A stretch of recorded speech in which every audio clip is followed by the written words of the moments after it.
amam o Brasil e vestem efetivamente o colete do IBGE. Então, em nome do CIMAR, eu quero fazer um agradecimento especial a todos os servidores e servidoras públicas, os recenseadores, os contratados, os efetivos, os demógrafos, os estatísticos, os coordenadores, os supervisores, os diretores e ao presidente CIMAR. Foi o presidente CIMAR que pegou o IBGE num dos momentos mais difíceis, um instituto que estava dividido, que foi massacrado pelo governo passado, que começou um censo de forma atabalhoada, um censo sem recursos, um censo desmoralizado pela própria equipe política do governo passado, mas teve a capacidade, com a sua grandeza e competência, de unir os melhores em torno de si, unir os servidores do IBGE para que pudéssemos fazer esse censo. E os números estão aí.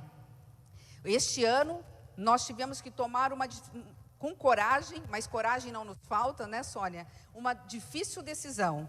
CIMAR nos auxiliou nesse sentido. Nós precisamos colocar 380 milhões de reais no orçamento que nem tínhamos, tiramos do nosso Ministério do Planejamento, para poder garantir a prorrogação por 3 vezes, porque como nós pegamos o censo dia 1º de janeiro, nós vamos ter que recomeçar quase tudo. E nós entramos nas favelas, nas comunidades, nós entramos nas aldeias indígenas e nos condomínios de luxo, mais uma vez, porque foram os condomínios de luxo que mais deram trabalho para nós. Fruto desse negacionismo, entendiam que não precisavam dar os seus depoimentos. E como Sônia falou, o quanto é importante, porque se nós não soubermos quantos somos em cada área, em cada setor, em cada etnia, em gêneros, somos mais homens ou mulheres, qual é a faixa etária, se somos mais crianças ou mais idosos, como é que nós vamos colocar o pouco recurso que temos de forma eficiente para chegar lá na ponta? Muitas vezes eu digo que não falta dinheiro, falta gestão. Falta autoconhecimento e aplicar bem o pouco que se tem. Isso significa qualidade dos gastos públicos. Agora, nós podemos, com o orçamento do povo brasileiro, sem aumentar impostos, sem aumentar a alíquota, nós temos condições de fazer chegar na ponta, para quem precisa, os serviços de educação, saúde, segurança pública, saneamento, e moradia e toda a infraestrutura necessária para fazer o Brasil crescer e se desenvolver. Então, assim, eu não sei como que está definido aqui a quantidade de perguntas, eu particularmente vou ser muito breve, a gente tem toda uma população nos esperando, se puder, é o que, Denise? Uma pergunta para cada, como é que foi? Tá bom, então tá bom. Nós estamos à disposição de vocês, então. Obrigado.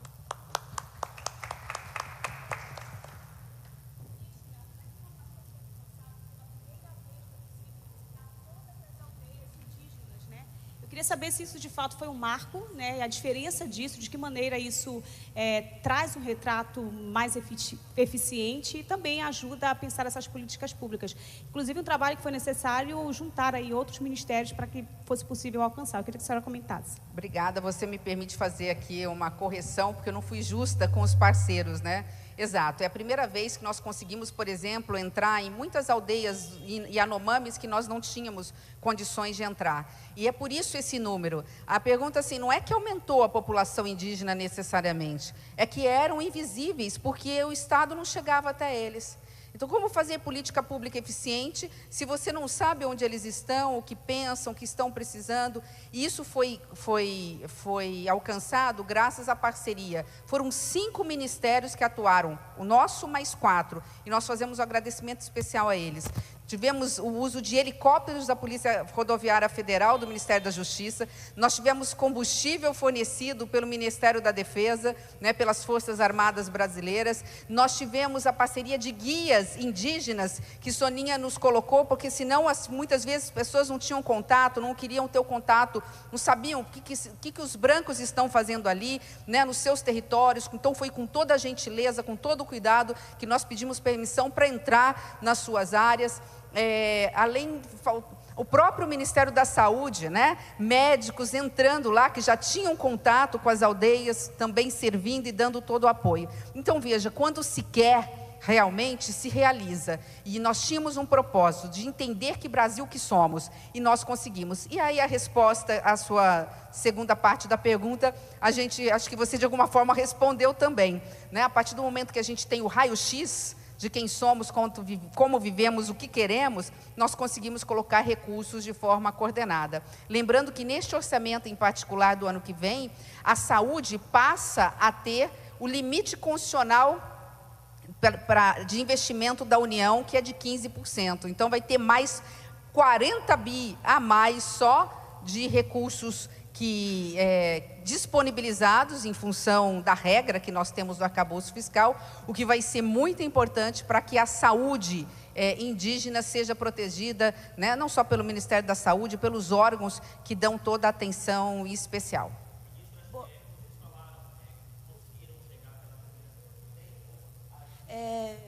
Ministra Sônia, bom dia.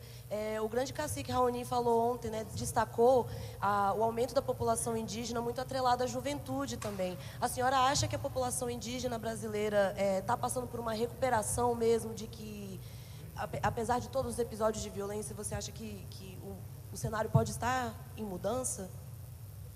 Olha, acho que são alguns fatores que precisam ser considerados, né?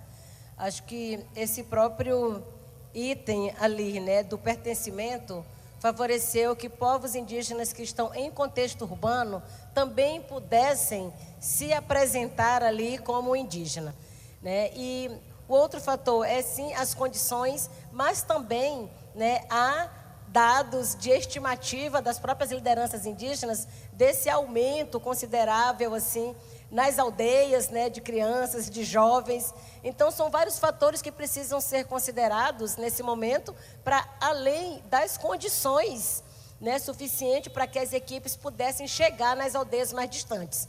Porque isso nunca foi comum, né, para as equipes terem essa condição para chegar nesses territórios, né?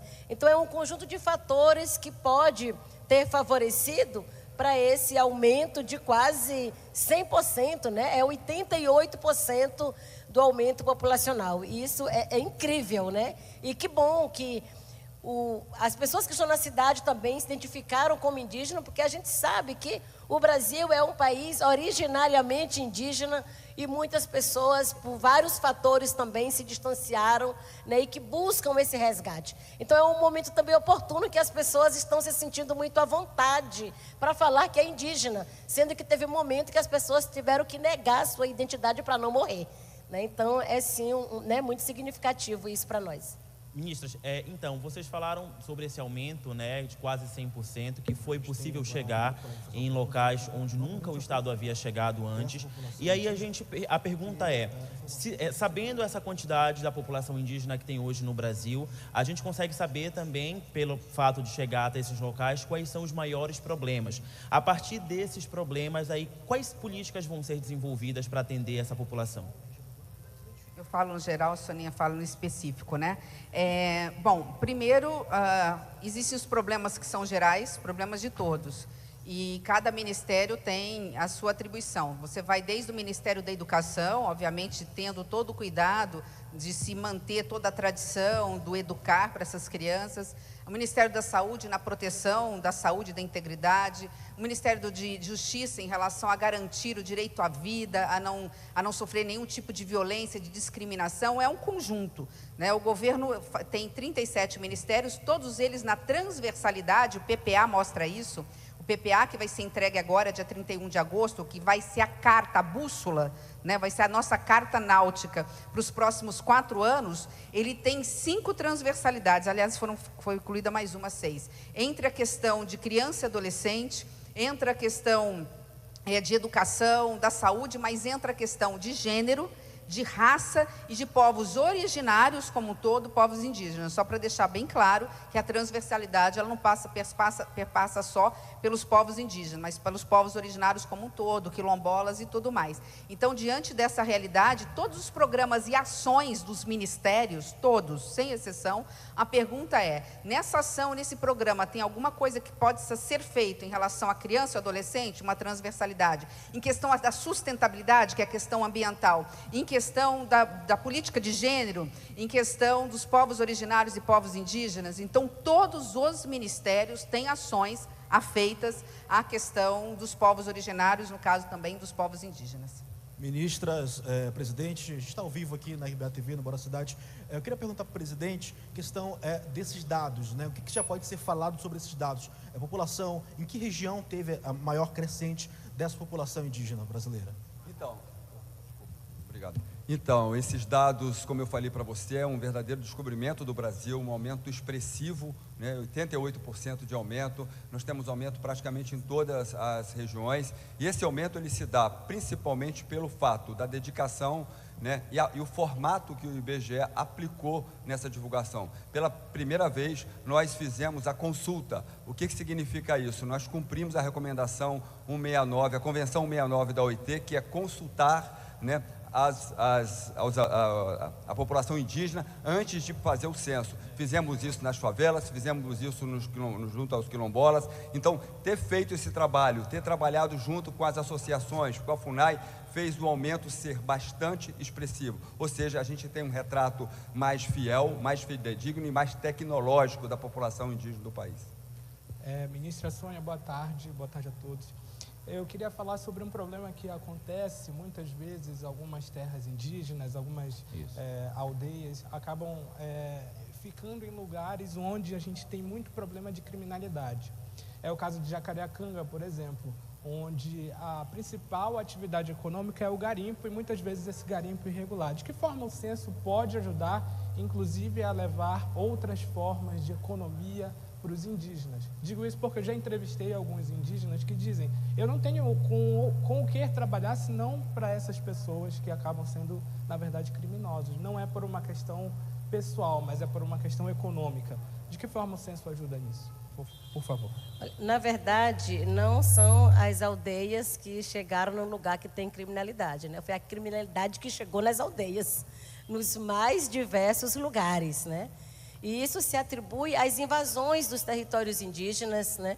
É uma realidade no Brasil e, principalmente nos últimos 6 anos, aumentou muito a invasão nos territórios indígenas, né? Nas áreas já demarcadas, em especial nessas áreas que tem, né, minério, que tem madeira, né? Então, um aumento da exploração ilegal de madeira, da exploração ilegal de minérios, né, dos mais diversos tipos.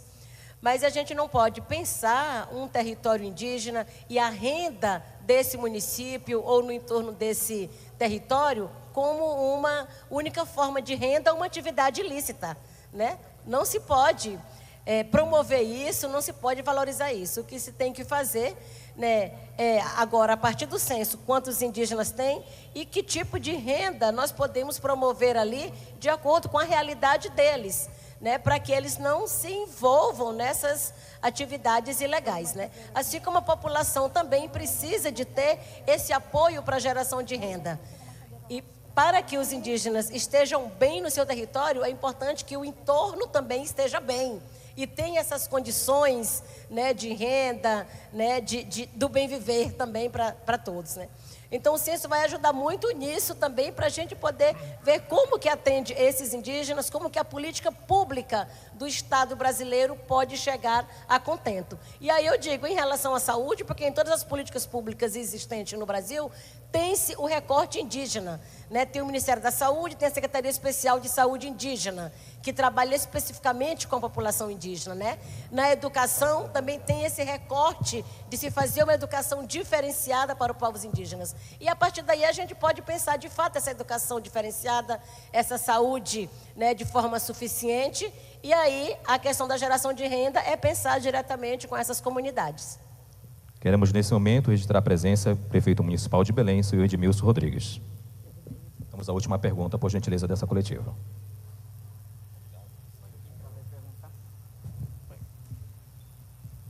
Bom dia, Alissa do G1 Pará, tudo bem? A gente está falando de censo, a gente viu que a população cresceu ou então foi enxergada dessa vez, mas a gente também está no momento falando sobre sustentabilidade aqui na nossa cidade, no país, no mundo inteiro.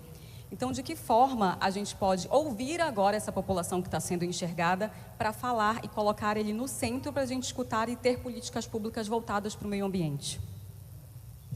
Hoje eu participei agora de manhã de um evento do BID com o BNDES, onde participaram 19 bancos públicos, bancos regionais e bancos internacionais. Estava lá o Banco Mundial, portanto o BID, o próprio BNDES, entre outros. E ali era a voz uníssona, né, estão todos prontos para financiar ou mesmo fazer doação, como acontece com o Banco Mundial, em doação em forma de financiamento, as políticas públicas necessárias para que tenhamos desmatamento ilegal zero, né, e não chegamos ao ponto de não retorno. Nós não vamos admitir o ponto de não retorno. Isso é a prioridade absoluta do governo do presidente Lula, e por isso que tantos ministros estão engajados. Eu mesmo, como ministra do Planejamento, faço parte do grupo de trabalho.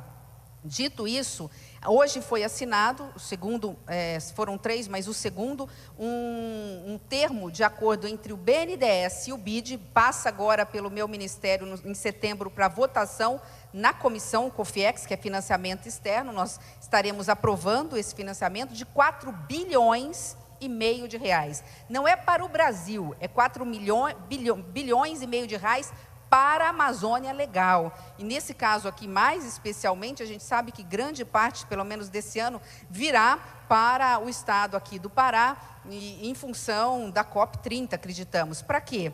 É para fomento para iniciativa privada. Então, são empréstimos para o micro, pequeno, até o médio, o empresário, comerciante, prestador de serviço, para que se possa fomentar aqui, desenvolver a economia regional, preparar para a COP30, gerar emprego e renda para todos, né? Então, diante desse cenário, essa é uma das inúmeras medidas que virão. No mais, é entender agora de forma racional que manter a floresta em pé significa manter o homem originário pisando nesse solo. Quer dizer, é fazer com que nós coloquemos políticas públicas que permitam que eles permaneçam onde eles estão, porque eles são os protetores da floresta. Isso significa dar apoio para a mulher seringueira que cata o termo aqui na minha terra fala cata, desculpa, cata o açaí, mas desculpa se o termo não for assim, for impróprio para vocês, a gente fala assim, mas que pega o açaí do pé, pronto, assim, né?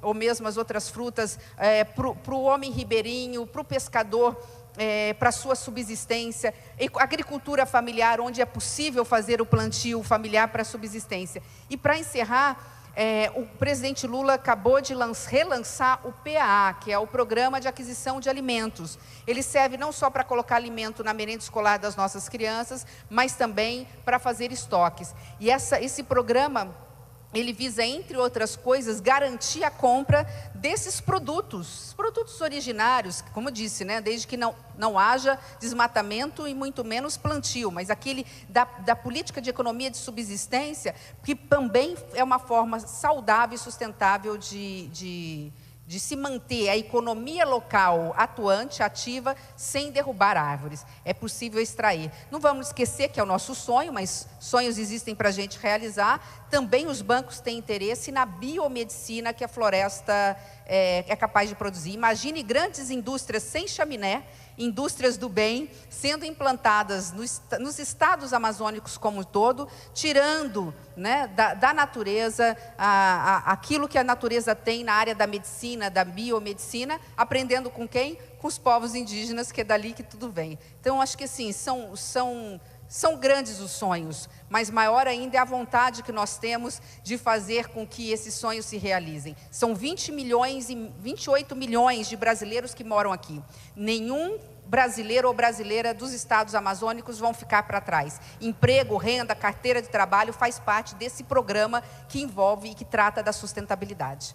E a gente pede desculpa, mas o nosso tempo realmente estourou. Eu peço desculpa, prefeito, a gente tem que ir lá para o evento.